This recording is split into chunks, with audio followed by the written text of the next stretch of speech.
Mr. Silent Channel. Please like, share and subscribe. Kabanata 1101 lalabas ako. 1101. Nakinig si Yefan sa twist at sinabing, Wanqing, maaari mo akong tawaging Yefan, kung magalang ka, tawagin mo lang akong kapatid, hindi na kailangan ng gentleman. May utang akong pabor sa iyo noong nakaraan, kaya gusto kitang tulungan. Sa madaling salita, hindi mo ako kailangang tretuhin bilang isang benefactor, alam mo ba? Nagtataka namang tumingin si Ji Wanqing kay Yefan, kung ganoon. Tatawagan ba kitang Young Master Ye? Bakit? Dahil apo ka ng Diyos ng digmaan, ang panganay na anak ng pamilyang Ye, sabi ni Ji Wanqing. Sumimangot si Yefan at sinabing, ayoko, tawagin mo lang akong Yefan. Si Ji Wanqing ay hindi naglakas loob na sumuway, at bamulong, Ye. Brother Yefan, ay. Hindi ko sinasadya, hindi ko alam na hindi mo gustong tawagin iyon. Tiningnan ni Yefan ang kaakit-akit at nababagabag na anyo ng babae. Agad na nakaramdam ng sobrang seryoso, at ngumiti ng walang magawa, hindi ako galit sa iyo, huwag kang matakot sa akin, maging natural ka lang. Nagmamadaling umiling si Ji Wanqing, hindi ako natatakot sa iyo, basta. Hindi lang ako sanay. Hindi sanay. Anong ibig mong sabihin? Nagtataka si Yefan. Pinatay ni Ji Wanqing ang hairdryer, bahagyang namula ang kanyang mga mata at sinabing, noong bata pa ako, paprotektahan ako ni Brother Yefan, ngunit walang sinuman, tulad ni Brother Yefan, ang nagtrato sa akin ng mabuti, nagpalakas ng loob, at nag-aalaga sa akin. Akala ko, nakakulong ako sa bahay sa pagkakataong ito, at aabutin ng maraming taon bago ito makalabas, dahil walang makakaalala sa taong katulad ko. Hindi ko inaasahan na maaalala mo ako sa lahat ng oras. Hindi ko alam kung paano kita babayaran, wala pa rin akong ugali, ang isang tulad mo ay handang magmalasakit sa akin. Kaya, hindi ko alam kung ano ang gagawin ko. Huminga ng malalim si Yefan, natahimik sandali, at nakangiting sinabi, kaya ako ay isang malaking tao, ito ang pangalan, medyo gusto ko. Itinaas ni Ji Wanqing ang kanyang ulo at same time na sinabi, orihinal kang malaking tao. Sikat na sikat ka na ngayon. Paglabas ko sa clan, halos lagi kong pinag-uusapan kung kailan ka babalik sa clan. Okay, sabi mo oo. Nakangiting sinabi ni Yefan, Wanqing, sa katunayan, para sa akin, sa tuwing nakikita kita, nararamdaman kong may kasama kang taong nakakaapekto sa buhay ko. Lahat kayo mabait, puro to the extreme. Kaya kapag nakita kita, hindi ko maiwasang tulungan ka, pero ayokong gantihan mo ako, intindihin mo. Bahagyang tumango si Ji Wanqing, kaya ganyan talaga. No wonder Brother Yefan, tutulungan mo ako. Hinaway-kaway ni Yefan ang kanyang kamay at nagpaliwanag, hindi lahat ng ito ay dahil sa dati kong pagkatao. Sa tingin ko, dahil inayos ng Diyos na magkita tayo, iyan ay isang kapalaran, tinutulungan kita, at tinutulungan mo rin ako, hindi ba? Tadhana, kapalaran. Namula ang mukha ni Ji Wanqing, at ibinaba niya ang kanyang ulo sa kahihiyan. Alam ni Yefan na gusto ng babae na magambala sa unang tingin, at hindi niya napigil ang matawa at umiyak, hindi yon ang ibig kong sabihin, ang ibig kong sabihin. Sa pagtingin sa iyo, ito ay tulad ng isang maliit na kapatid na babae, hindi ako masyadong nag-isip, wala nang iba. Ji Wanqing nodang, well, I know. Brother Yefan, hindi mo ako maaaring magustuhan. I treat din kita bilang isang kuya, at tiyak na babayaran kita sa hinaharap. Napabuntong hininga si Yefan, at tila medyo mahirap ipaliwanag sa babae. Masyadong mahiyain at simple ang babaeng ito. Halika, dahil gusto niyang magbayad siya, kung hindi, tinatayang mag-iisip na naman siya ng kalokohan. Sinabi ni Yefan, bilisan mo at tapusin ang paghihip ng iyong buhok, at bumaba para kumain ng noodles. Okay, muling binuksan ni Ji Wanqing ang hairdryer at mabilis na nagsimulang hamihip. Maya-maya ay bumaba na ang dalawa, at nagkataon lang na dinala ni Tita Jiang ang pansit sa hapagkainan.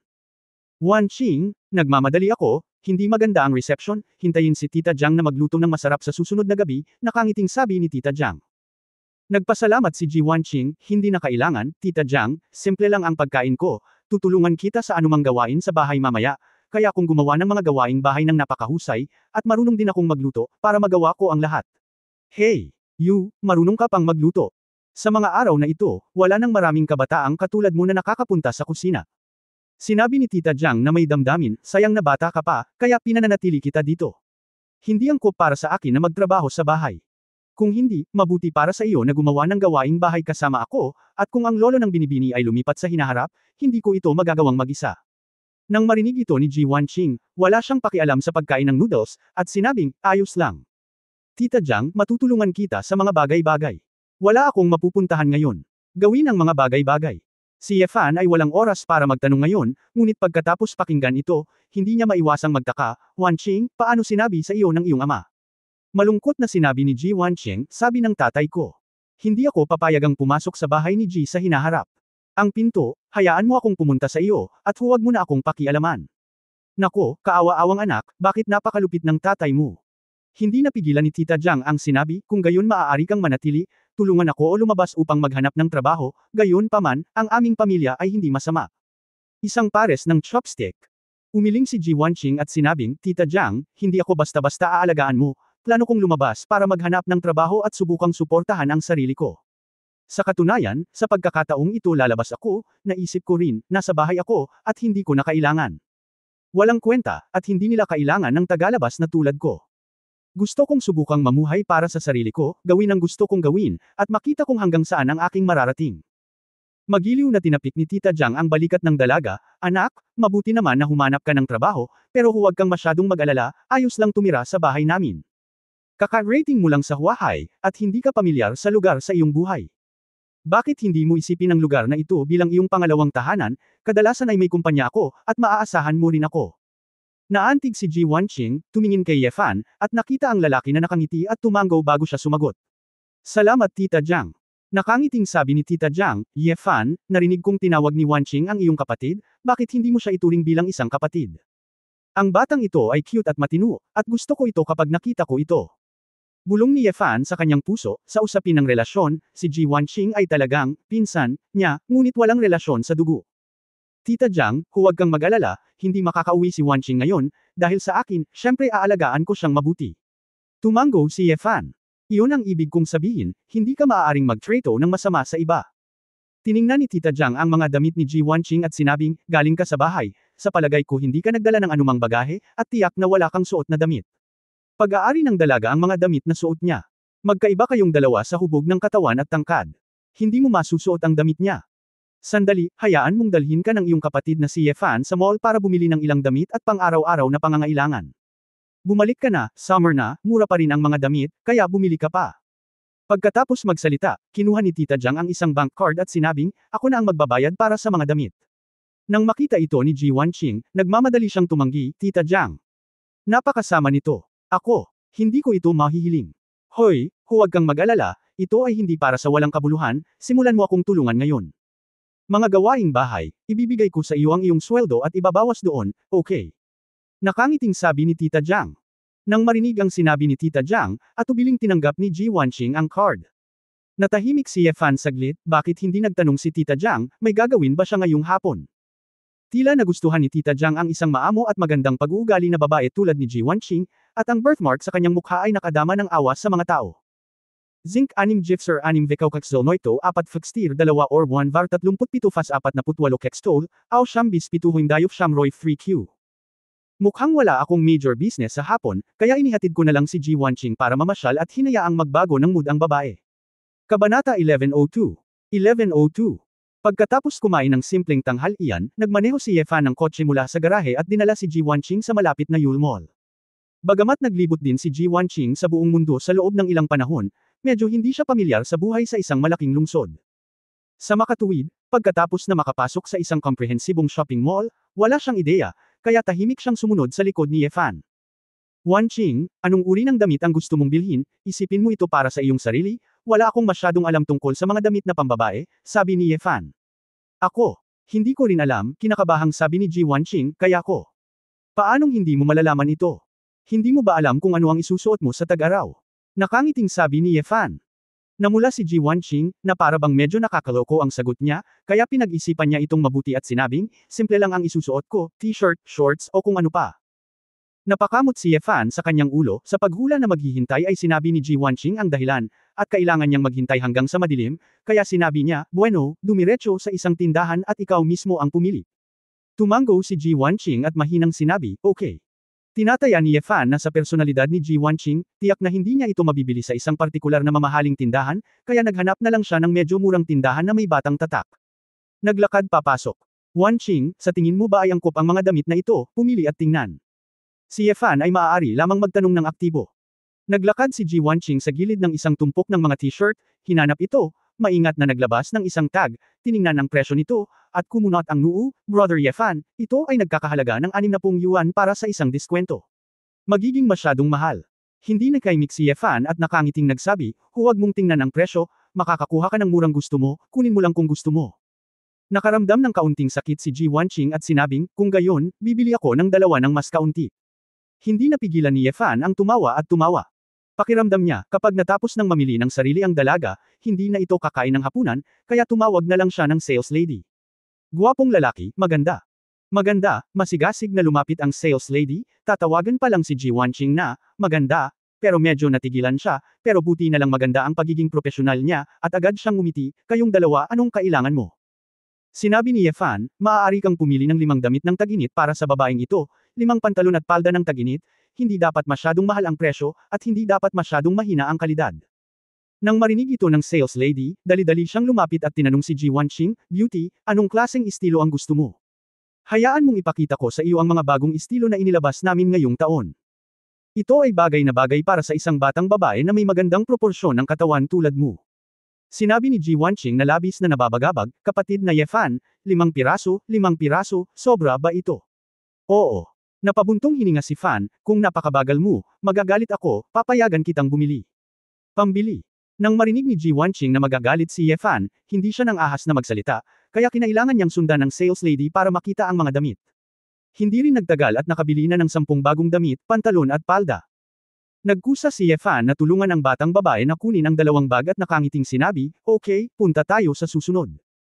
Nagmamadaling sinabi ni Ji Wanqing, Brother Ye Fan, sapat na para maisuot ko. Ito ang card ni Tita Jiang. Silly girl, hindi ba sa labas lang ang suot mo at hindi sa loob? Tanong ni Ye Fan. Namula agad ang mukha ni Ji Wanqing, gusto mo pa bang bumili ng underwear? Nagtaka si Ye Fan, iminuwestra ang kanyang dibdib, at nagtanong, hindi mo ito isinusuot sa loob? Pinagsalikop ni Ji Wanqing ang kanyang mga kamay.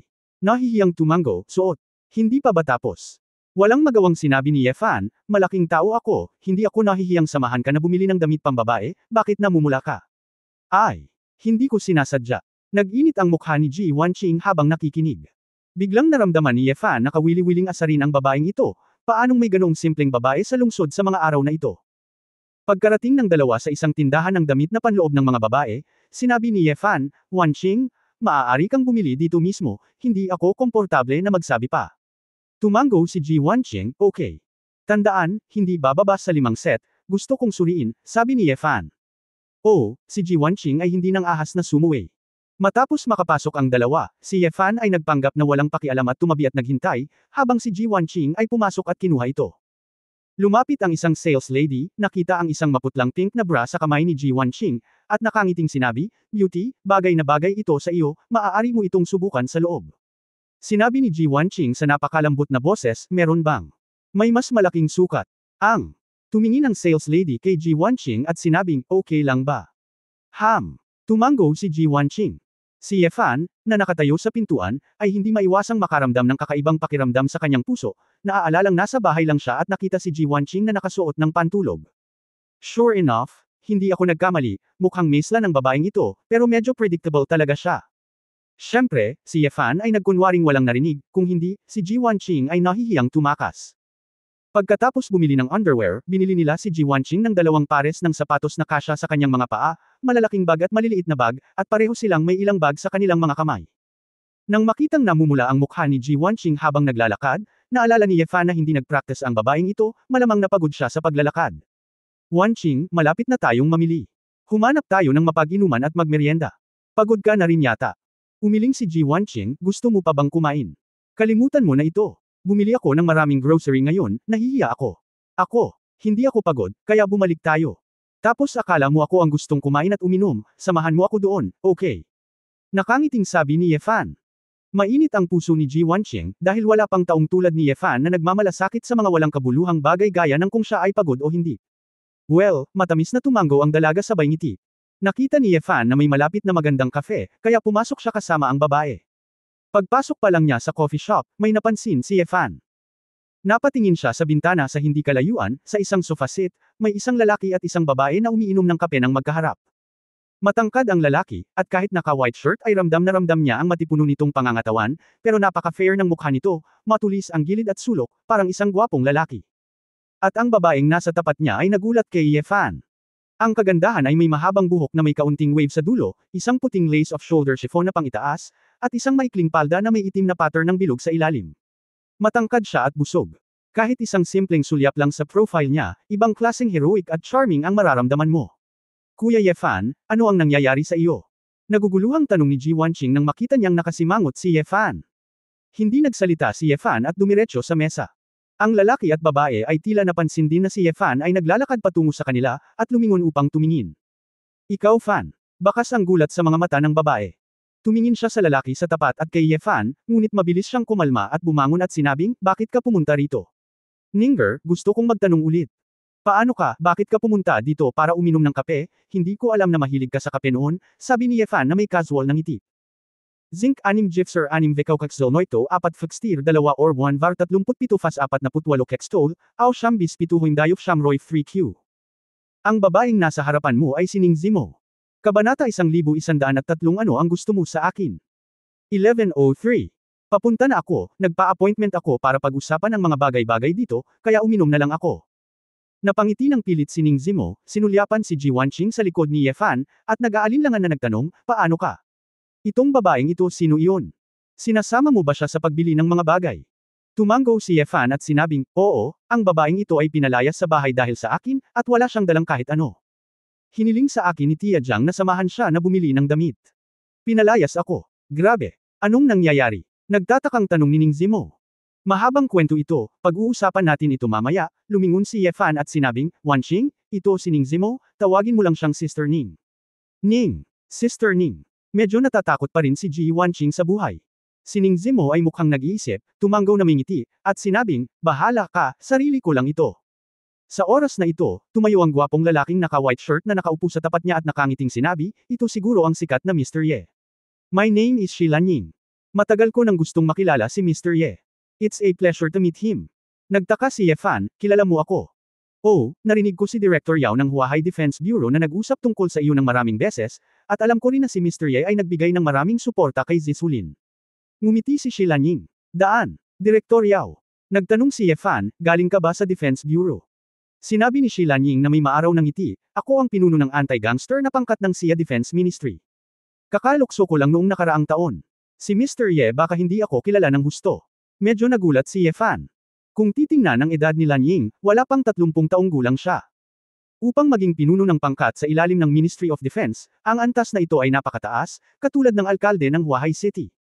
Ang susi ay opisyal siya sa kabisera, at mas mataas din ang kanyang ranggo. Ang gayong tao, alinman sa walang partikular na malakas na background, ay talagang may kakayahan. Hindi ko alam, ano ang Defense Bureau mo, at kailangan mong hanapin si Ninger para makipag-chat sa coffee shop. Tanong ni Yefan. Mr. Ye, ako ang pinuno ng anti-black team kung tutuusin.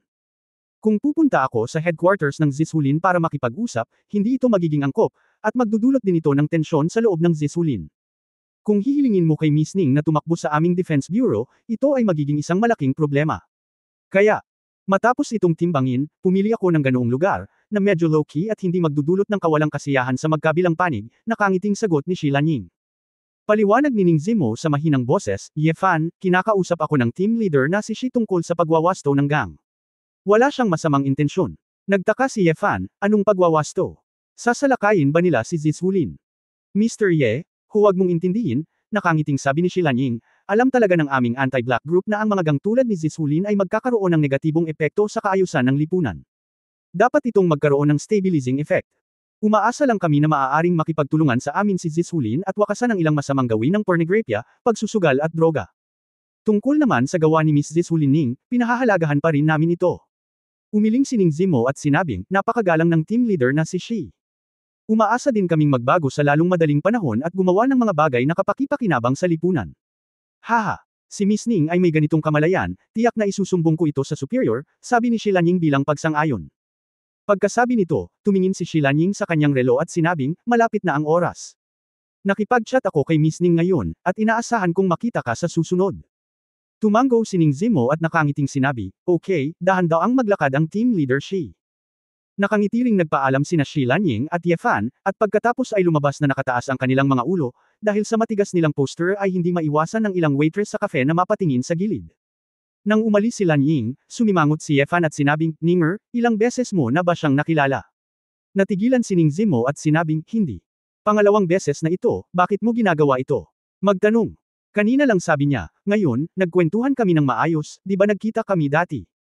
Hindi komportable si Yefan, na parabang ang keso sa kanyang puso ay naantig ng iba, at nagtanong, ano ang sasabihin mo? Sa totoo lang, hinahabol ka ba niya? Ay, ano ang iniisip mo? Hindi lang niya ako nakita niya ang ibang pamilya Dongfang, pamilya Sun, at iba pa. At pinag-uusapan lang niya ang tungkol sa mga gawain sa negosyo, sabi ni Ning Zimo. Sinabi ni Yefan, kung puro negosyo lang, bakit hindi kanya tinawag na President Ning, at gusto kang tawaging Miss Ning? At saka, kung puro business affairs, dapat niyang hilingin sa iyo na makipag-usap sa Defense Bureau.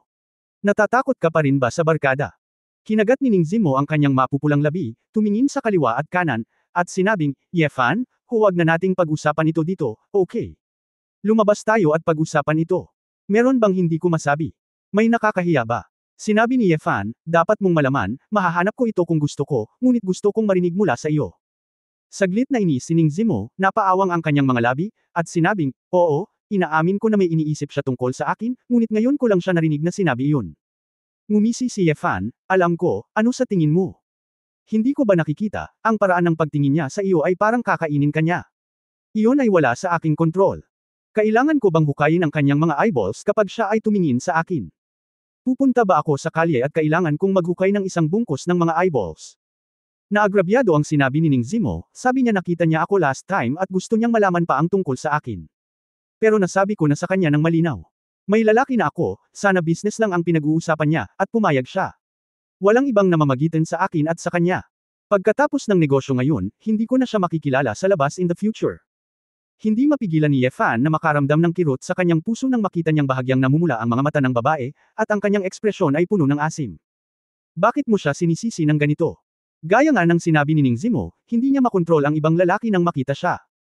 At wala akong masyadong oras na kasama siya sa panahong ito, at hindi ko alam kung ano ang nangyayari sa paligid niya, o wala akong masyadong pakialam sa kanya. Sa pag-iisip nito, pinagsisihan ni Yefan ang sinabi niya ngayon, at humihingi ng tawad, Ninger, pasensya na, huwag kang malungkot, masyado din akong nagmamalasakit sa iyo, kaya ngayon lang ako nabalisa, syempre naniniwala ako sa iyo. Bakit ba ang bait mo sa akin? 3 o 4 na taon na kitang kilala, at naghihinala ka pa rin sa akin. Baka wala kang oras na makita ako sa isang buwan. May oras kang mamili sa iba para bumili ng damit, bakit wala kang oras para samahan ako sa isang tasa ng kape?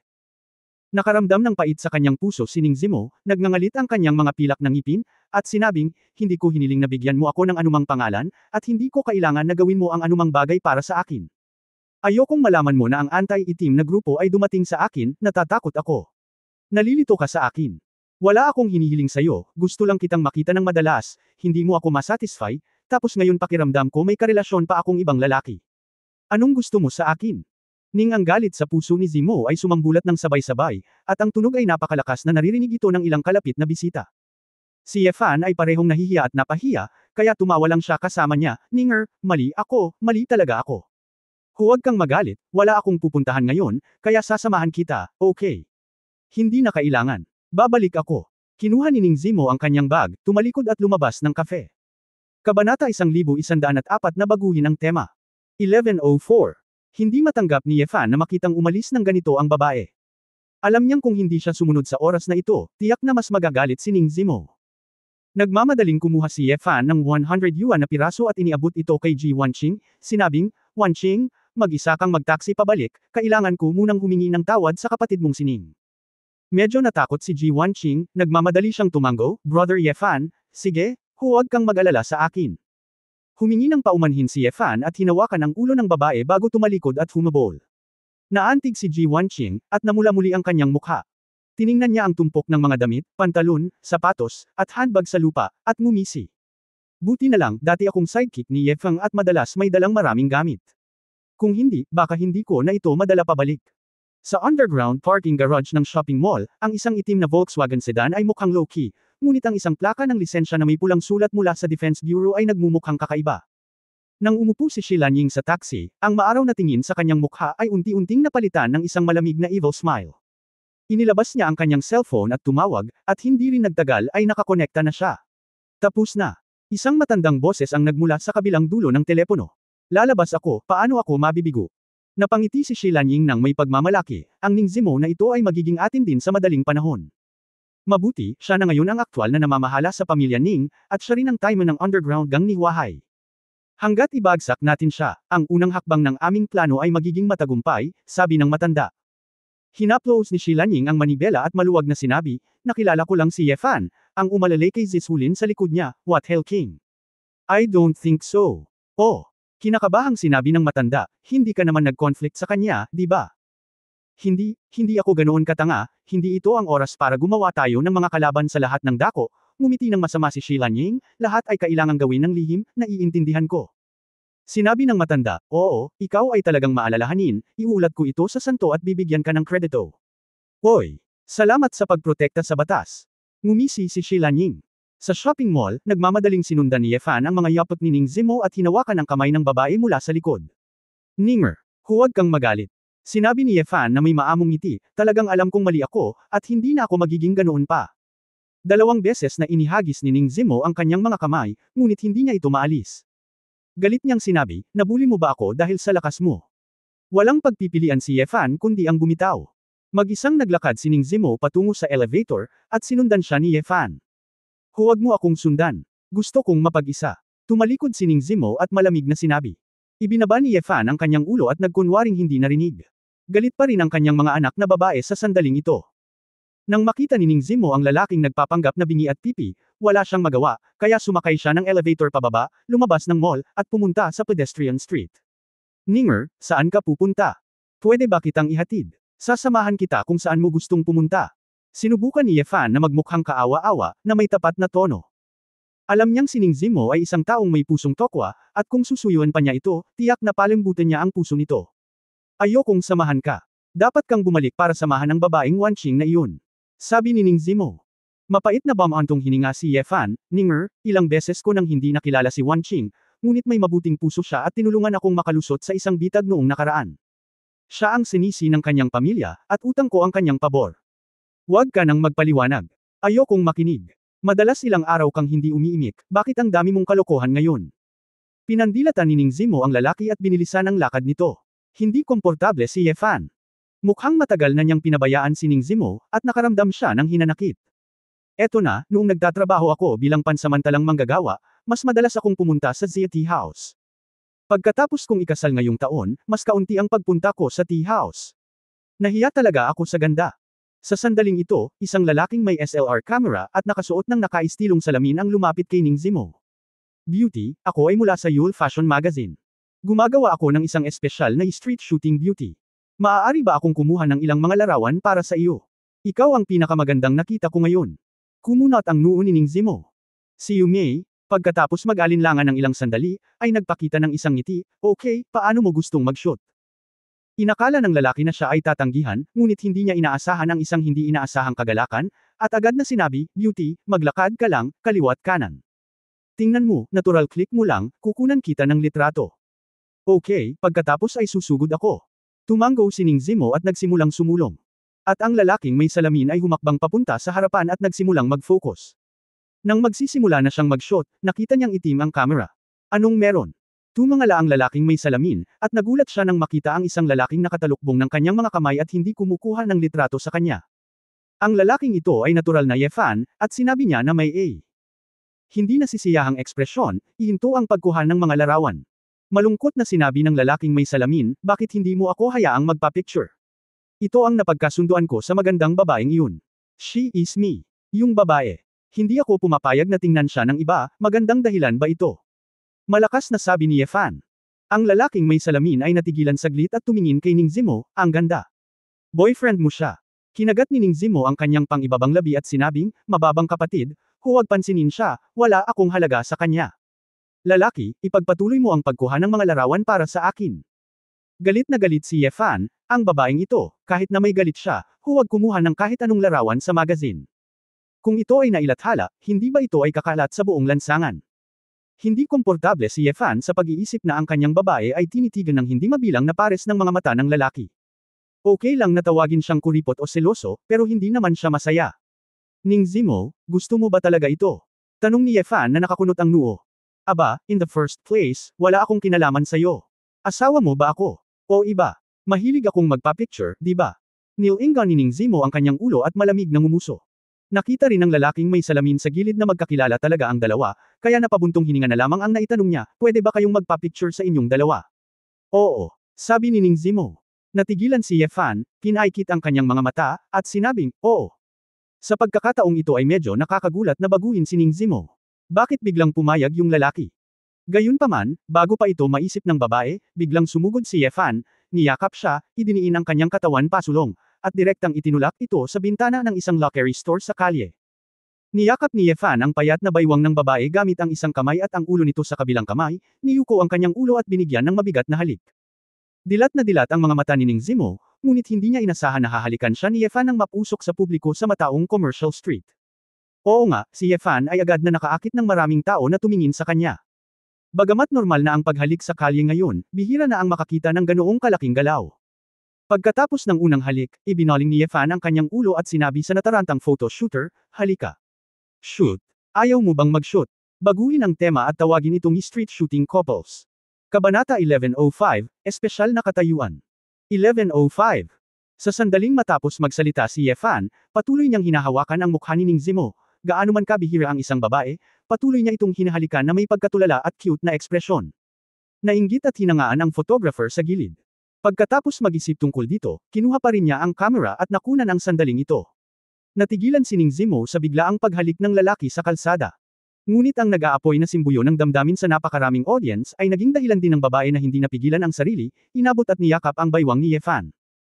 Pagkaraan ng halos 1 minutong paghalik, itinaas ni Ye Fan ang kanyang ulo, tiningnan ng babae na namumula ang mga mata at namumula ang mukha, at nakangiting sinabi, Ninger, huwag kang magalit, okay. Alam mo namang mahal na mahal kita, magseselos. Sinungaling, hindi ako naniniwala. Hindi maaaring magalit si Ning Zimo sa sandaling ito, ang kanyang puso ay parang USA, at ang kanyang mukha ay nag-aapoy. Walang pakialam si Ye Fan sa mga tingin ng mga dumadaan sa malapit, at nagtanong, well, Ninger, paano kita mababayaran? Paano kung maghanap tayo ng malapit na hotel, magbukas ng kwarto? At pagkatapos, ay, anong gusto mo? Itinulak ni Ning Zimo ang lalaki, pagkatapos lang kitang bigyan ng kulay, nagsimula ka na sa pagtitina. Awkward na ngumiti si Ye Fan, kung gayon Ninger, ano ang gusto mong gawin, kahit na sabihin mong gusto mong pumunta sa buwan ngayon. Dadalhin din kita sa Magnesia NASA, maaari kang maging masaya. Ano ba, wala akong mapupuntahan sa buwan. Galit na tumingin si Ning Zimo sa lalaki at sinabing, dumidilim na, samahan mo ako. Paano ang isang restaurant na gusto kong kainin? Narinig ni Ye Fan na masyadong simple ang kahilingang ito, talagang nasiyahan ang kanyang babae, at talagang hindi siya naging maingat. Pumayag kaagad si Ye Fan, hinawakan ang kamay ni Ning Zimo at naglakad papunta sa parking lot. Ang restaurant na binanggit ni Ning Zimo ay matatagpuan sa ilalim ng maliit na burol na tinatawag na Nangaofeng sa Huahai City. Noong una, ito ay isang high-end na clubhouse, ngunit itinaguyod ni Xia Guo ang anti-corruption at kalinisan, kaya ito ay ginawang garden-style restaurant, ngunit ang presyo ay hindi mura. Ipinaroda ni Ye Fan ang kotse, naglakad sa tahimik na kalsada, at naglakad papunta sa restaurant kasama ang babae. Ang chef dito, sinasabing ang kanyang mga ninuno ay mga imperial chef, at kayang gumawa ng napaka-authentic na Buddha na tumalon sa ibabaw ng dingding. Masyado akong nahihiya na pumuntang mag-isa, kaya gusto kong hilingin sa isang tao na samahan ako sa hapunan, ngunit sa kasamaang palad ay natagalan ito. Tahimik na sabi ni Ning Zimo. Dahan-daang hinaplos ni Ye Fan ang likod ng babae gamit ang isang kamay, at bamantong hininga, Ninger, bakit hindi ka nasisiyahan sa akin sa hinaharap, kahit na itanong mo, hindi ba ako nabubuhay para bigyan ka ng kaligayahan? Ginawa mo ang iyong sarili ng ganito, at nararamdaman ko sa aking puso. Napakahirap. Wag ka nga dito, I think it's our group of women who will provide you with happiness, right?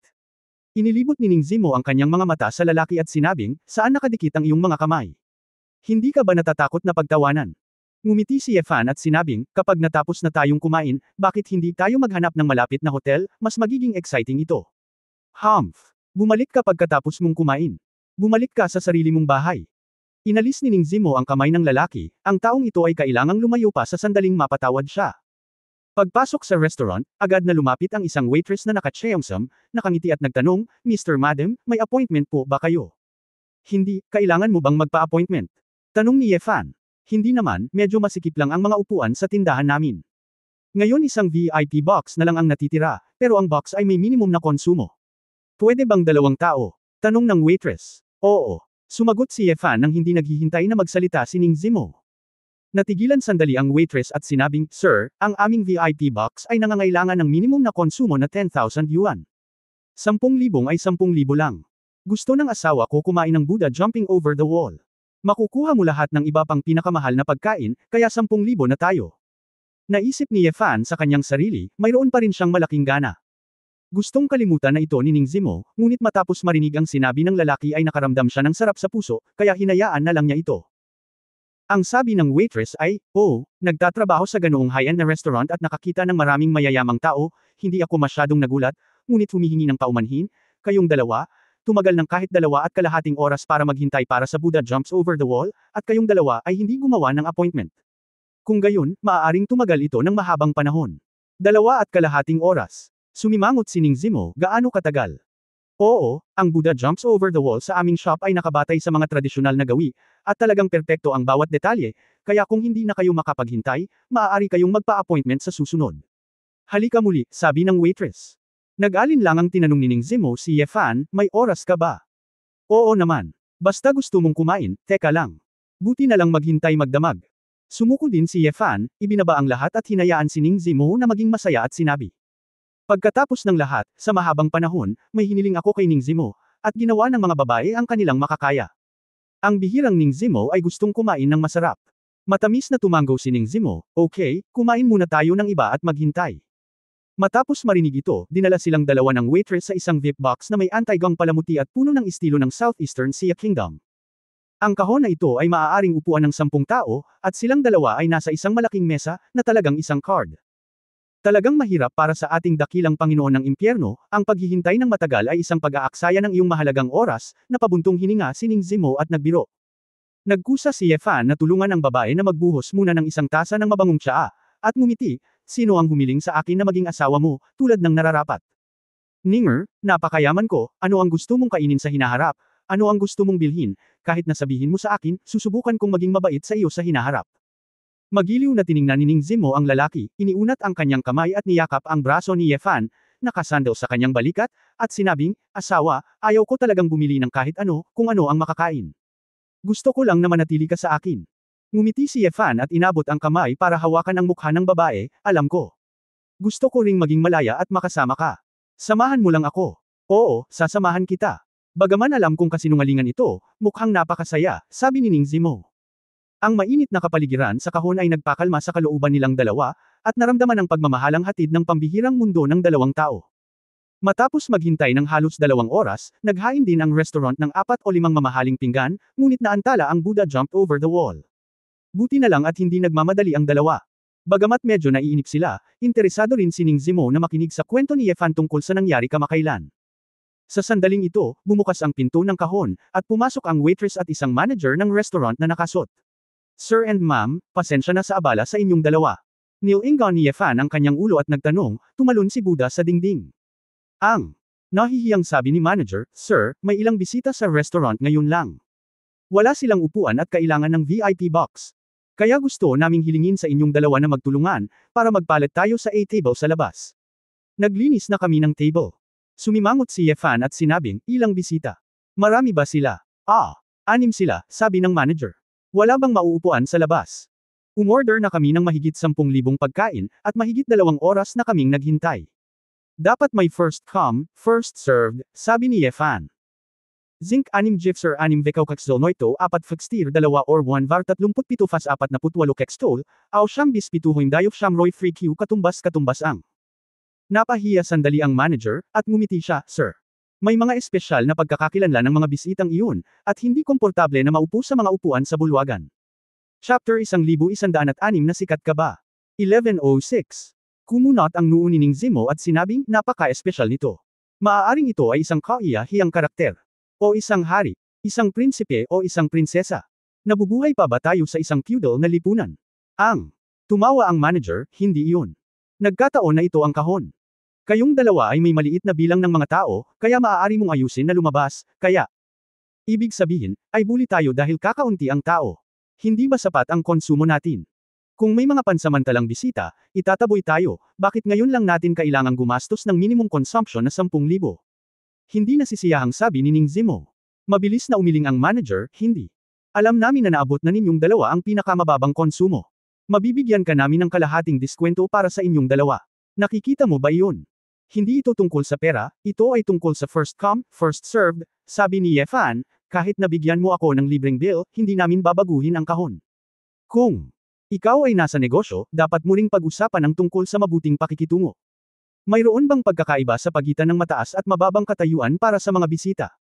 Ang susi ay hindi sila maaaring umupo sa labas. Pwede ba akong kumain sa box? Ang mukhang natarante rin si manager, alam din niyang hindi ito makatwiran, at pagkaraan ng ilang sandali ay nag-alinlangan, tumango siya at sinabing, okay, pasensya na sa abala sa inyong dalawa, lalabas ako at kakausapin ang ilan sa kanilang mga bisita. Pagkatapos magsalita, lumabas ang manager at ang waiter. Ito ay talagang hindi maipaliwanag, ito ay nakakagambala sa aming magandang kalooban.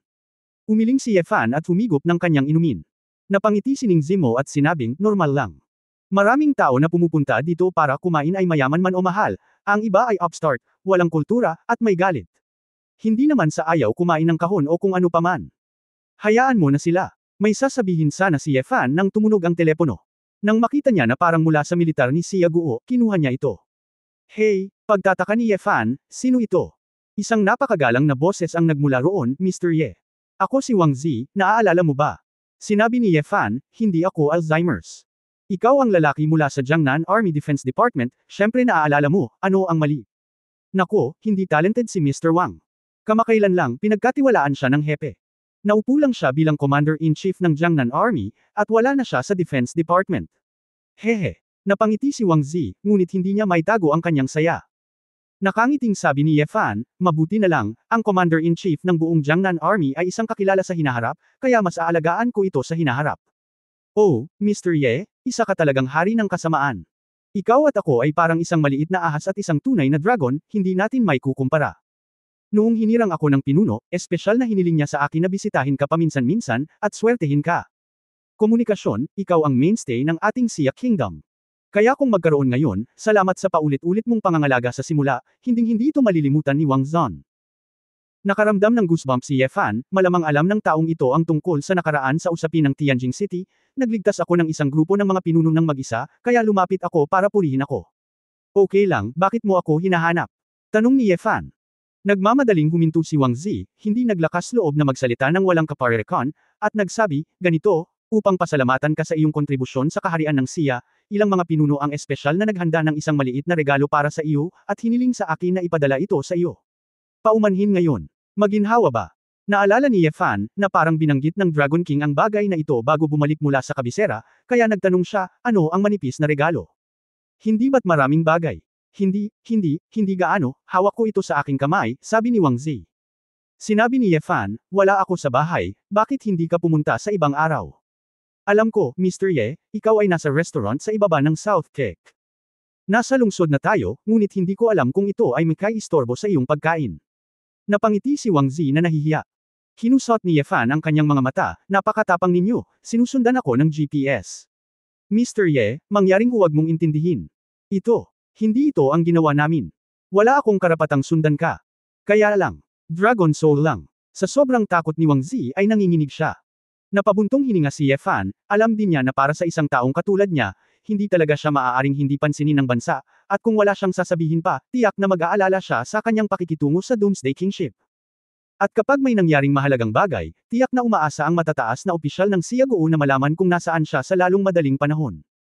Okay, pagkatapos ay pumunta ka dito, ngunit kumakain ako kasama ang aking babae, bilasan mo at umalis ka agad pagkatapos mong may hatid ang iyong mga gamit, sabi ni Yefan. Sige. Sandali, pupunta tayo dito. Tapos, ibaba mo muna ang telepono, pagkatapos ibaba ang tawag, nagtanong si Ning Zimo, asawa, anong gantimpala ang gustong ibigay sa iyo ng pinuno?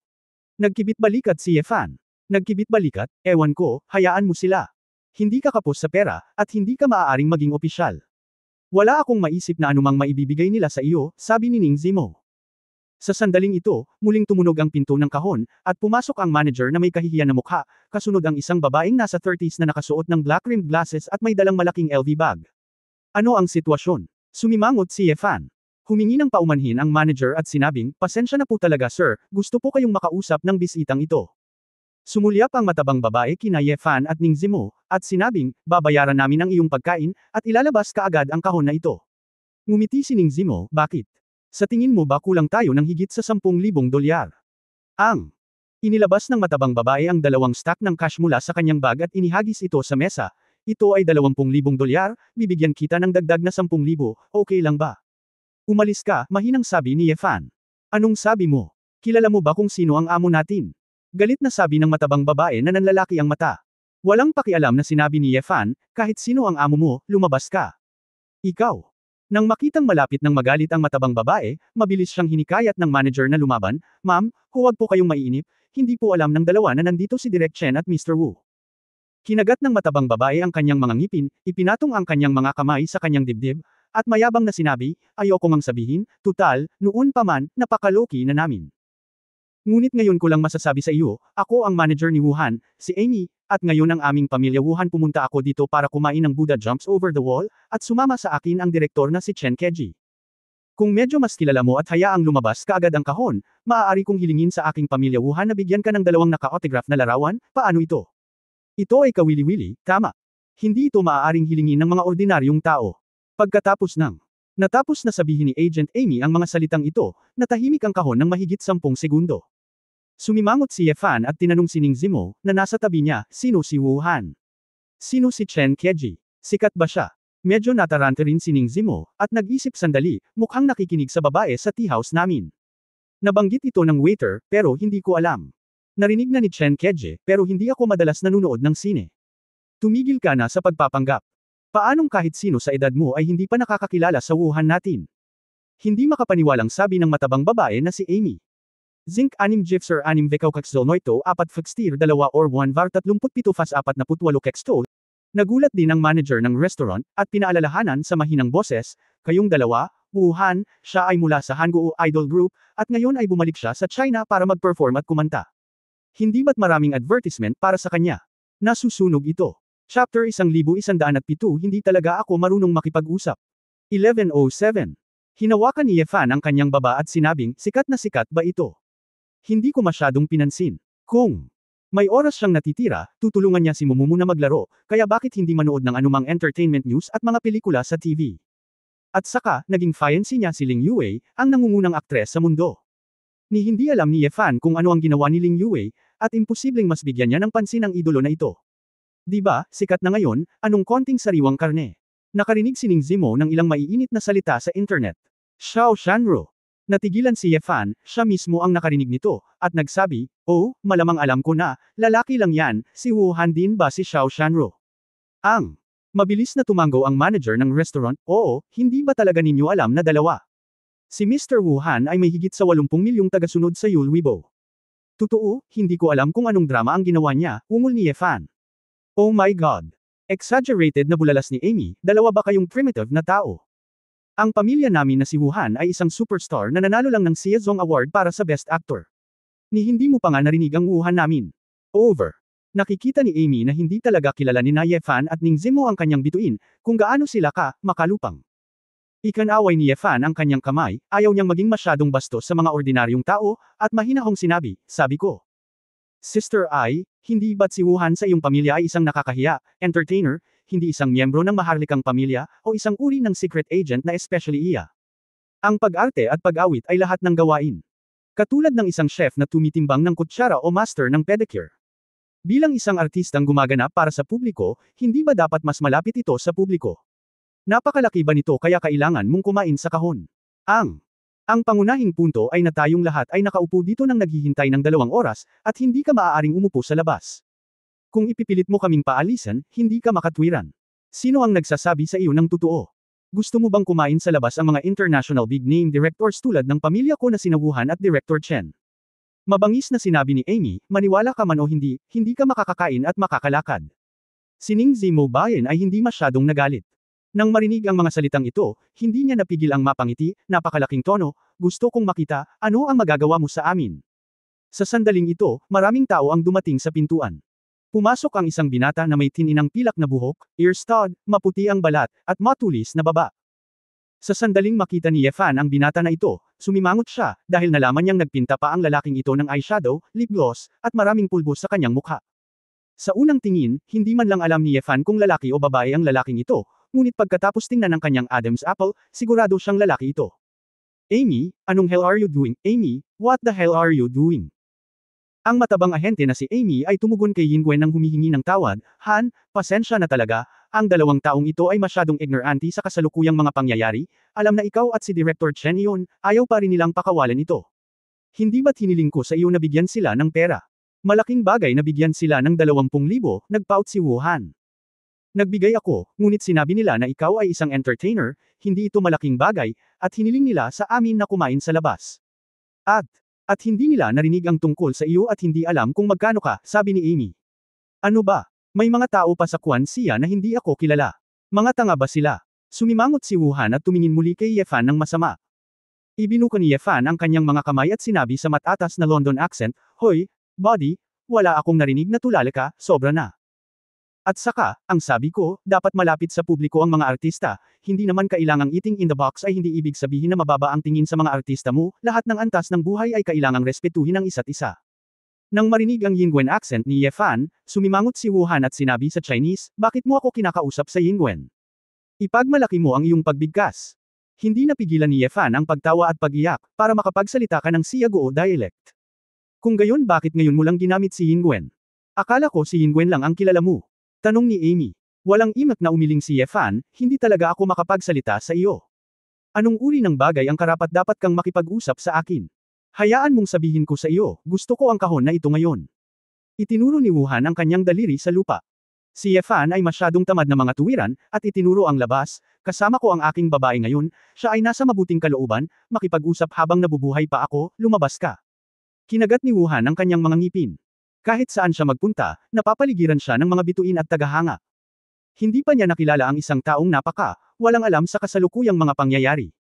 Gusto mo pa bang panatilihing bukas ang iyong restaurant? Itaboy sila. Utos ni Wuhan sa manager ng restaurant sa tabi niya. Mukhang nahihiya ang manager at pinaalis ang mga bisita. Pagkatapos ay hindi niya nakayanan, kaya kinailangan niyang ngumiti ng mapait at sabihin, ito. Mr. Wuhan, paano kung humanap tayo ng ibang magandang upuan sa tabi ng bintana sa bulwagan? You say what? You asked me to eat with that messy hall. How could I have dinner with that group of commoners? That group of people surrounded me like flies, how can I eat? I am a star. A big star na iintindihan mo ba? Galit na sabi ni Wuhan.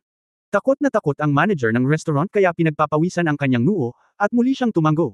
Kung gayon, pagkatapos ay ipapakita ko sa iyo ang iba pang mga kahon. Hindi. Gusto ko ang kahon na ito.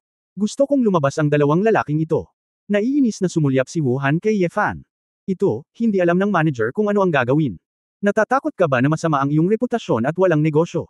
Aba, huwag kang mag-alala, basta itaboy mo ang dalawang tanga, ipinapangako kong magpapakuha ako ng litrato kasama ang mga tao sa iyong restaurant at magpapa-autograph sa kanila.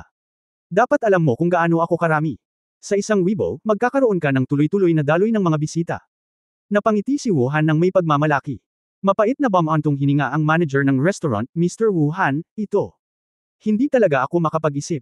Galit na galit si Wuhan at sinipa ang manager. Aray!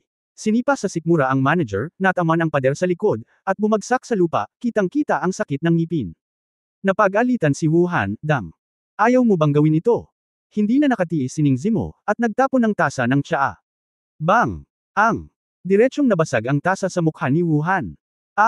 Napasigaw si Wuhan sa sakit, tinakpan ang kanyang mukha, inikot ang kanyang ulo ng masama, tinuro ang babae at sumigaw, asawa. Ang lakas ng loob mong bagsakan ako. Maniwala ka man o hindi, papapatayin kita ng puwersa. Yefan nanlamig ang kanyang mga mata, at tatayo na sana siya, ngunit pinigilan siya ni Ning Zimo. Sinabi ni Ning Zimo, asawa, ang ganitong uri ng tao ay hindi katumbas ng halaga, haharapin ko lang ito. Okay. Nakita ni Yefan ang babaeng nagsabi niyan, kaya binitawan niya ito. Lumapit si Ning Zimo sa mesa at sinabing, humihingi ng paumanhin sa manager na ito, at pagkatapos ay lumabas ka, kung hindi, bugbugin ko ang iyong mga magulang kahit na hindi nila kilala ang isa't isa. Zinc anim Gifser. Galit na tumawa si Wuhan, hahamasayang sinabi, napakasama mo, asong babae, alam mo ba kung sino ang aking ninong? Kabanata 1108 ang katauhan ng aking ninong. 1108. Oh, may ninong ka pa ba? Tanong ni Ning Zimo na may kalahating ngiti, pakinggan natin at tingnan kung matatakot mo ako.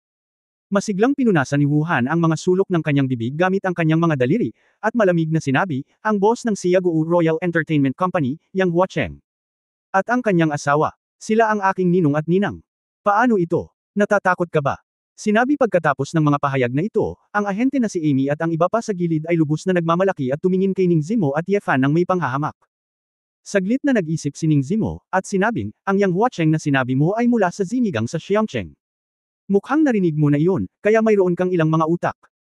Nangangatwiran si Wu Han ng may masamang ngiti, sinabi niya, natatakot ka na ba ngayon? Huli na para aminin ang iyong pagkakamali, kaya masunurin kang lumuhod at yumuko sa akin. Sa nakikita mong maganda ka, ayaw kitang parusahan ng husto. Si Ning Zimo ay hindi ko napigil ang tumawa, ikaw ninong. Parang hindi sapat ang bigat. Ito ay Huahai, hindi Xiangcheng, at kahit tingnan mo ang buong Xia Kingdom, ang Xiangcheng ay isang maliit na lugar lamang. Kabilang sa 5 underground na pamilya ng Xia Kingdom, ngunit kung wala ang pamilya Yang sa Xiangcheng, ang kapangyarihan ng Zinigang ay walang silbi dito. Miss, masyado kang mayabang. Nakangiting sabi ni Director Chen Keji na may hawak na pipe. Kinokontrol ni Boss Yang ang entertainment industry sa Xiangcheng, at ang entertainment industry sa Xiangcheng ay puno ng mga celebrity, na masasabing account para sa kalahati ng bansa ni Xia Guo. Kahit na walang tao ang Zinigang sa Huahai, sapat na ang mga koneksyon ni Boss Yang para ma-alarma si Xia Guo. Mataas na antas. Payo ko sa iyo, ang mga kabataan ay hindi dapat maging masyadong walang ingat. Humingi ng paumanhin kay Wu Han at magbigay ng paggalang. Dahil nakikita mong babae ka, hindi ka masyadong ipapahiya ni Wu Han. Tila sinasabi ng mga mata ni Chen Keji na napakabata pa ni Ning Zimo para malaman kung gaano kataas ang langit. Namumutla na sa takot ang manager ng restaurant at mga waiter sa tabi niya, at hindi sila naglakas loob na guluhin ang ganoong kalaking tao. Narinig mo ba? Mas nakakaintindi pa rin si Director Chen. Kailangan lang magsabi ng isang salita ang aking ninong, at ang mga pinuno ng Huahai City ay kailangang pumunta at samahan akong uminom. Tinuro ni Wu Han ang sarili. Tumango si Ning Zimo, narinig ko. Pero ano? Kumunot ang noo ni Wu Han. Ngumuso si Ning Zimo sa manager sa tabi niya at sinabing, humihingi ng tawad sa manager na ito, kung hindi, hindi ka iligtas ng iyong ninong. Baliw ka ba? Mabaho. Babae, naintindihan mo ba ang sinabi ko? Anong klaseng tanga ka? Sinipa niya at bumagsak sa lupa. Bulalas ng ahente, si Amy, at hinawakan ang buhok ni Ning Zimo nang umakyat siya, ikaw asong babae, ang lakas ng loob mong saktan ng Wu Han ko. Pero, direktang itinulak ni Ning Zimo si Amy sa lupa. Aray! Sumigaw si Amy sa sakit, at sumigaw, pumunta ka at tawagan ang mga bodyguard sa labas. Sumama sa isang tao. Nagpanik ang manager ng restaurant at nagmamadaling kinukumbinsi, itong babaeng ito. Huwag kang makipag-away. Hindi natin kayang guluhin si Boss Yang. Sinabi ni Ning Zimo, huwag kang mag-alala, ang bagay na ito ay walang kinalaman sa iyo, ang maliit na puting mukha na ito ang naiinis sa amin. Sa sandaling ito, si Wu Han, na sinamahan ni Amy, ay nagmamadaling umatras. Sa labas, 4 o 5 bodyguard na nakaitim na nakadamit ang bumuhos. Hindi sila pumasok sa restaurant noong una, ngunit ngayon ay binugbog ang master, kaya natural na pumasok sila. Patayin mo siya. Ang mabahong babaeng iyon. Nagtago si Wu Han sa likod sa koridor sa labas ng pinto ng kahon, itinuro si Ning Zimo at minumura. Nataranta rin si Chen Keji sa sandaling iyon, at nagmamadaling pinayuhan, Wu Han. Huwag kang sumigaw. Kung marinig ito ng mga tao at ikalat ito, hindi kanila bibigyan ng magandang opinyon. Hindi mabebenta ng husto ang pelikula natin sa oras na iyon. Kasama ang aking ninong, sinong media ang nang-ahas na sumulat tungkol sa akin ng masama. Tinitigan ni Wu Han ang kanyang mga mata at inutusan ng ilang bodyguard, ibigay mo sa akin ang iyong buhay para talunin ang babaeng iyon.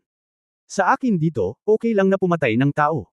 Alam na alam ng ilang bodyguard ang suporta ni Wu Han, at dahil sila ay mula sa isang underground gang, sila ay walang awa. Sa sandaling dumating siya, inatake niya ang mga pangunahing punto ni Ning Zimo. Ngunit kung tutusin, napakalaki ng agwat ng lakas kaya hindi man lang nag-abala si Ning Zimo na gamitin ang lumilipad na kutsilyo, kaya diretso siyang nagsagawa ng 2 o 3 diskarte sa pag-agaw, at isa-isang itinapon sa lupa ang mga bodyguard, na tinanggal ang kanilang mga kasukasuan. Nang ihampas ni Ning Zimo ang huling bodyguard sa pader at lutisin ito, lahat ng nasa eksena ay natigilan. Pinalakpakan ni Ning Zimo ang alikabok sa kanyang mga kamay, itinuro si Wu Han, at sinabing, okay, gusto mo bang lumuhod at yumuko para humingi ng tawad, o gusto mong isampal ko ang mukha mo sa ulo ng baboy? Namumula ang mukha ni Wu Han, at sinabi niya sa nanginginig na boses, ikaw, natatakot ako sa iyo kapag iniisip mong magiging mahirap ang laban. Hinding-hindi ka pababayaan ng aking ninong. Lumakas din ang loob ni Agent Amy at sumigaw ng, tama. Kanina pa ako tumawag sa Defense Bureau. May darating para hulihin ka. Oh, sigurado ka ba? Sila ang pupunta para hulihin ako, hindi ikaw. Ngumiti si Ning Zimo at tumalikod para commandant kay Yefan Blink. Si Yefan ay nag-aatubili na uminom ng juice, umiling, at sinabing, okay, Ninger, bugbugin mo siya at itapon. Hindi karapat-dapat na mag-aksaya ng oras para sa kanya.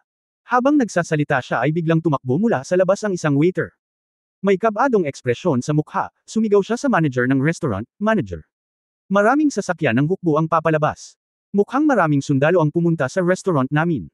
Naalarma. Nagtatakang sabi ng restaurant manager. Napaisip sandali si Direk Chen Keji na nasa gilid at sinabing, kanina pa kaya sila tumawag sa Defense Bureau at may pinadala sila dito. Pagtataka ni Mina. Inilibot ni Wuhan ang kanyang mga mata at tumawa, siguro ay ninong ko ito. May kakilala ang aking ninong mula sa hukbo. Alam ng koanihan ng pagtatanggol na ito ang aking negosyo, at tiyak na direktang aabisuhan ang hukbo. Nako, posible. Gaya ng inaasahan ni Boss Yang. Pambabala ni Chen Keji. Lalong naging kampante si Wuhan. Tiningnan niya si Ning Zimo ng masama at sinabing, bastard, ngayon alam mo na kung ano ang lakas, ano ang background status. Alam ni Ning Zimo at Ye Fan ang tunay na layunin ng hukbo at hindi nila maiwasang matawa. Tumayo si Ye Fan, pumunta sa pintuan at sinabing, ang iyong imahinasyon ay napakayaman. Pagkatapos magsalita, hinawakan ni Ye Fan ang kamay ni Ning Zimo at naglakad palabas. Hoy! Tumigil ka. Natatakot ka ngayon. Gusto mong tumakas. Sumunod ng malapit si Wuhan, ngunit dahil sa takot, hindi siya nang ahas na gumawa ng anuman, kaya humabol na lang siya at sumigaw, sinaktan mo ako, sa tingin mo makakatakas ka. Napapalibutan na ang labas ng hukbong inimbitahan ng aking ninong. Hindi na siya pinansin ni Ye Fan at Ning Zimo, at nang dirdiretsong naglakad sila papunta sa pintuan ng restaurant, mayroon ng 2 linya ng mga sarhento na nakatayo sa labas. Ang mga sundalo sa tuwid na uniforme ng militar, na may hawak na mga rifle, ay mukhang solemn na at kahanga-hanga. At si Wang Zi, na nakasuot ng pangkalahatang uniforme, ay may hawak na pulang kahon ng sandalwood sa magkabilang kamay, same time na nakatayo sa gitna ng 2 hanay ng mga sundalo, naghihintay na nakataas ang ulo. Kabanata 1194 na karakter. Noong 1109, nakita si Ye Fan na lumabas, tumayo si Wang Zi at sumigaw, salute. Ilang sandali, sa ilalim ng pamumuno ni Wang Zi, 12 ng mga sundalo sa 2 hanay ang tumalikod at naglakad patungo kay Ye Fan. Pagpupugay ng militar. Dahil sa labanang ito, medyo natahimik si Ye Fan. Bakit hindi ka nalang magpadala? Bakit parang pag-welcome sa pinuno ng isang bansa, napakagarbong? Gayunpaman, ang hindi nakapagsalita kay Ye Fan ay ang grupo ni Wuhan sa tabi niya. Haha, napaka-engran diba? O ang ninong ko ay kamangha-mangha. Kinuha ni Wuhan sina Amy, Chen Keji at iba pang mga tripulante, bumaba ng buong pagmamayabang. Bagamat medyo kinakabahan ng iba, si Wuhan ay labis na nasa sabik at masaya. Lumapit siya kay Wang Zi na may malaking tawa, at sinabing, itong general, kayo ay napapanahon. Sumimangot si Wang Zi, ikaw ay. Si Wang Zi ay nalilito, hindi niya alam kung saan nanggaling ang lalaking ito, ngunit nang makita ang hitsura ni Wuhan na hindi siya natatakot, naisip niya ito, marahil ay may ilang background, kaya ginawa pa rin niya ito. Isipin mo muna. Ako nga pala si Wuhan, bakit hindi mo ako nakilala? Di bale nasa army ka. Sa tingin ko hindi ka naman madalas na nanonood ng mga pelikula at palabas sa TV, kaya normal lang kung hindi kayo magkakilala. Kinawayan ni Wuhan ang kanyang kamay at sinabing, Wuhan. Binulong ni Wang Zi ang kanyang pangalan, at pagkatapos ay tinanong si Ye Fan sa pintuan ng restaurant, Mr. Ye. Siya ay, kaibigan mo. Matapos itanong ito, biglang nag-iba ang atmosphere ng eksena. Si Wuhan at ang kanyang party, kasama ang manager at waiter ng restaurant, lahat ay natigilan saglit. Lalo na si Wuhan, pagkatapos ng isang bakas ng pagkalito na lumitaw sa kanyang mga mata, unti-unti itong naging isang uri ng pagkabalisa, at kahit natakot. Hindi napigil ang matawa ni Ye Fan sa sandaling ito, nagkibit balikat, umiling at sinabing, huwag mo akong intindihin. Ngayon ko lang nalaman ang tungkol sa taong ito. Ako. Nabalitaan na siya ay isang sikat na maliit na sariwang karne, o, isang batang lalaki na artista, gayon paman, sinasabing siya ay napakapopular. Male artist. Little fresh meat. Biglang nagdilim ang mukha ni Wang Zi, kaya hindi ito kaibigan ni Mr. Ye. Napalunok si Wuhan sa kanyang lalamunan, napaatras ng ilang hakbang na kinakabahan, at nakipagsiksikan kay Amy, Chen Keji at iba pa. Ikaw, hindi ba tinawag ang ninong ko? Hindi pa rin makapaniwala si Wuhan na dumating ang mga sundalong ito para hanapin si Ye Fan. Sino ang ninong mo?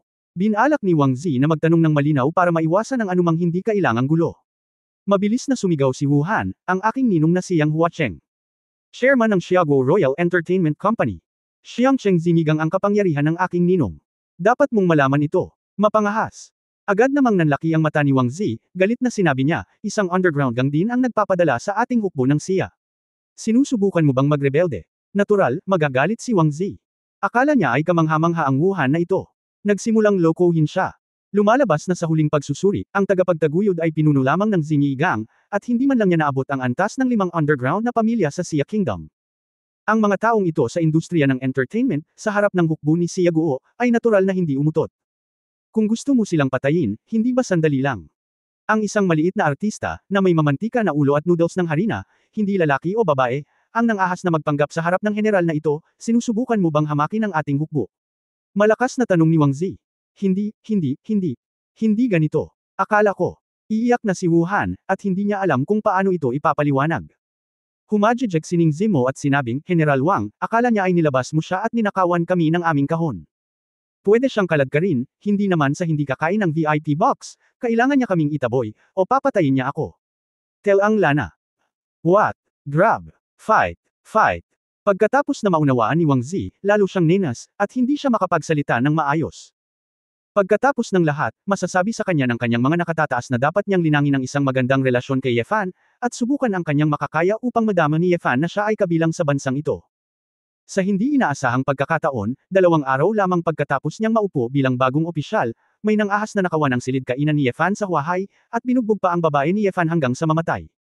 Bagamat sinasabing si Ye Fan at Ning Zimo ay malamang na hindi matalo. Ngunit, kung tutusin, ito ay isang bagay na nakakasira sa kapaligiran sa kanyang nasasakupan ng Wang Zi. May tao. Arestado silang lahat. Ang marahas na sigaw ni Wang Zi ay direktang natakot kay Wu Han at sa iba pa kung kaya't ang kanilang mga kaluluwa ay lumipad palabas. Matapos magutos ng malakas ang ilang sundalo, lumapit sila at sinunggaban si Wu Han at ang iba pa na parang tigre palabas ng gate, at lumuhad sa lupa. Nakita na ng malaking direktor na si Chen Keji ang ranggo ng militar ni Wang Zi, at lihim niyang pinagalitan si Wu Han dahil sa pagiging tulala. Ni hindi nga niya alam ang ranggo ng militar ng general, paano na lang siya magsalita ng kalokohan. Mabilis siyang humingi ng awa, General. Kasalanan ni Wu Han ang lahat. Hindi kami naglakas loob na i-provoke ang Mr. Ye na iyon. Nakiusap din si Amy, ang ahente sa gilid, oo. Nakinig lang ako sa sulsol ni Wu Han. Part-time worker din ako. Ikaw. Namumula ang mukha ni Wu Han, at halos iluwa niya ang isang bibig ng dugo. Si Wang Zi ay masyadong tamad na makipag-usap sa kanila ng walang kaparirikan. Anyway, sa kanyang paningin, hindi magiging problema ang pagpatay sa lahat ng mga taong ito. Pagkatapos ng lahat, pinukaw nila si Ye Fan. Tumahimik nga kayong lahat. Mga bosse, bongga sa entertainment industry, hindi ako masasanay ng matagal. Kung hindi dahil sa urban area, naglakas loob kang baliwalain si Mr. Ye, at babarilan kita. Talagang artistang nagkasala sa bansa. Buksan ang mga mata ng iyong aso at tingnang mabuti ang salot ng iyong bansa. Napakaraming kamangha-manghang mga tao ang provocation ngayon. Sigaw ni Wang Zi at pinagalitan si Wu Han at ang iba pa. Nanginginig, hindi nangangahas na gumawa ng tunog.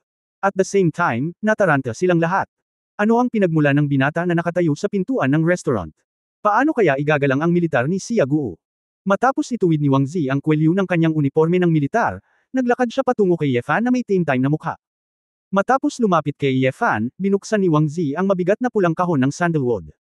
Mr. Ye, ito ay para pasalamatan ka sa iyong kontribusyon sa ating bansang Xia, at sa mga sertipiko, medalya at mga dokumento ng pagkakakilanlan na espesyal na ibinigay sa iyo. Bagamat isa lamang itong patak sa balde para sa iyong malaking kontribusyon sa pagbabalik tanaw sa pambansang krisis gamit ang iyong sariling pagsisikap. Ngunit mangyaring huwag itong magustuhan. Sabi ni Wang Zi, habang nakataas ang kahon sa harap ni Ye Fan. Sa ilang sandali, halos lahat ay tumingin ng may pagtataka. Kalmadong kinuha ni Ye Fan ang black leather certificate na may pattern na gintong dragon. Sinulyapan niya ito at nalaman na may 4 na malalaking karakter na nakasulat sa certificate, Guo Shiwuzhuang. Okay. Inilagay niya ang kanyang walang kapantay na layunin ng espada sa isang metapora, at ang titulong ito ay isang magandang tugma, at isang ngiti ang lumitaw sa sulok ng bibig ni Ye Fan. Natural na nakita ng lahat sa eksena ang 4 na karakter na iyon, dahil kitang-kita ang malalaking gininto ang karakter. Nakita ni Wu Han at ng iba pa ang kanilang puso na halos lumundag sa kanilang mga lalamunan. Hindi sila illiterate. Natural, alam nila na kailangang maraming tao si Guo Shiwuzhuang para magkaroon ng ganoong titulo. Kabanata 1110 masyadong mataas na profile. Ang 1110. Kasama sa eksena ang ilang mayaman at malalakas na kainan na nakarinig ng paggalaw at tumakbo sa pintuan ng restaurant, at nabigla na sila sa eksenang ito sa sandaling ito. Nagtataka ang lahat, maaaring. Ang binatang ito ay talagang gumawa ng kontribusyon sa pagliligtas sa bansa. Loko rin ito. Mukha siyang nasa 20s. Mr. Ye ay isang kontemporaryong walang kapantay na pambansang sundalo. Alam ng iyong mga nakatataas na ayaw mong sumama sa hukbo, kaya't iginawad sa iyo ang honorary rank, General Protector. Ang medalyang ito at ang iyong bagong Xia Guo ID card ay mamarkahan ang iyong karangalan. Pagkakakilanlan. Mangyaring tanggapin ang munting pusong ito. Sa sandaling sabihin ang mga salitang ito, ang mga tao sa eksena ay nadama na ang kanilang mga puso ay malapit ng mabigla. Pangkalahatang tagapagtanggol. Ito ay marahil isang pamagat na maaari lamang lumitaw sa panahon ng digmaan, tama. Tumingin si Ning Zimo sa lalaking katabi niya ng buong pagmamalaki, pinarangalan si Ye Fan, at mas masaya siya kaysa sa sarili niyang mga nagawa. Naramdaman ni Ye Fan na medyo exaggerated ito, at hindi niya sinasadyang iligtas ang bansa. Binigyan talaga siya ng mga taong ito ng titulo. Kinuha niya ang isang ID card at nalaman na gawa ito sa isang espesyal na material, na may pattern na gininto ang dragon. Walang mga larawan, ngunit may mga pambansang sagisag at medalya. Tinataya na maging ang kanyang genetic na impormasyon ay isinama dito. Masyado bang mataas ang profile nito, Pharaoh? ID card o kung ano paman, sa tingin ko ay dapat kong gamitin ang aking orihinal. Naramdaman ni Ye Fan na ito ay halos sapat na upang makatanggap ng isang sertipiko at medalya, kung hindi, ito ay masyadong kapansin-pansin na pumunta kahit saan na may ID card na may pattern na itim at gintong dragon. Mr. Ye, hindi mo alam, ang sertipiko na ito ay hindi isang simpleng sertipiko, ito ay isang token, sabi ni Wang Zi. Token? Anong ibig mong sabihin? Nagtataka si Ye Fan. Mataimtim na sinabi ni Wang Zi, basta mayroon kang sertipikong ito, maaari mong direktang pakilusan ang mga tropa ng isang dibisyon sa anumang rehiyon ng kaharian ng Xia anumang oras. At may karapatan kang magpakilos ng anumang armas maliban sa mga sandatang nuclear. Matapos marinig ito, lahat ng nasa eksena ay hindi napigil ang huminga ng malalim. Kahit si Ning Zimo ay tinakpan ang kanyang mapupulang labi, hindi ka panipaniwala. Loko rin ito. Hindi ba yun nangangahulugan na si Ye Fan ay kumuha ng tigre na anteng-anteng na ginamit sa pagpapadala ng mga tropa noong sinaunang panahon? Kung gusto mong magsimula ng digmaan, aabutin ng ilang minuto. Sa katunayan, kahit si Wang Zi, ang Commander-in-Chief ng Jiangnan Army, ay sobrang inggit. Ang pribilehiyong ito ay talagang kauna-unahan mula nang itatag ang bansa. Matapos malaman ng tungkol dito, malalim din niyang naunawaan ang kahalagahan ng Ye Fan kay Xia Guo. Kalmadong ipinikit ni Ye Fan ang kanyang mga mata, at ngumiti ng nakakahiya sa sarili, mukhang hindi pa rin komportable sa akin ang nasa itaas. Sa ganoong kabaitan, kailangan kong bigyan sila ng mukha. Napakalinaw ni Ye Fan na alam ng mga matataas na opisyal ng Xia Kingdom na ang mga ordinaryong tropa at armas ay hindi kaakit-akit sa kanya bilang isang Hell King. Bukod dito, ang pamilya at kababaihan ni Ye Fan ay nasa bansang Xia, at imposibleng madaling makagawa ng mga bagay na nakakasama sa bansang Xia. Sa ilalim ng ganoong premise, ang mga matataas na opisyal ng Xia Guo ay nagbigay sa kanya ng ganoong reward, sapat na benepisyo, karangalan. Para lang mas masiyahan si Ye Fan at hindi tumakas sa Doomsday Kingship. Huwag nang magsabi ng iba, ang dokumentong ito ng pagkakakilanlan ay ibabahagi sa buong mundo. Hindi na kailangang ipahayag ni Ye Fan ang kanyang sariling posisyon, lahat ay pumayag na si Lucifer ay nakatali na kay Xia Guo. Gao Ming, napakatalino. Naramdaman ni Ye Fan na siya ay nalinlang, ngunit ito ay pandaraya lamang, at hindi nararapat na tumanggi siya. Sige, kukunin ko, pero hindi convenient para sa akin na bitbitin, paano kung ipadala mo sa bahay ko? Tanong ni Ye Fan. Nakahinga ng maluwag si Wang Zi at nakangiting sinabi, syempre, hanggat tinatanggap mo ito, matatapos ang gawain ko. Ayaw ni Ye Fan na napapalibutan ng ganoong grupo ng mga tao sa lahat ng oras, kaya sinabi niya, okay, pagkatapos ay umalis na tayo, gusto kong samahan ang aking ninger na kumain ng Buddha at tumalon sa dingding. Oh, aalis na kami ngayon. Pasensya na sa abala sa pagkain mo. Sabi ni Wang Zi, ngunit nang lumingon siya, nakita niyang naghihintay si Wuhan ng ilang tao, na nakapin pa rin sa lupa. Ah!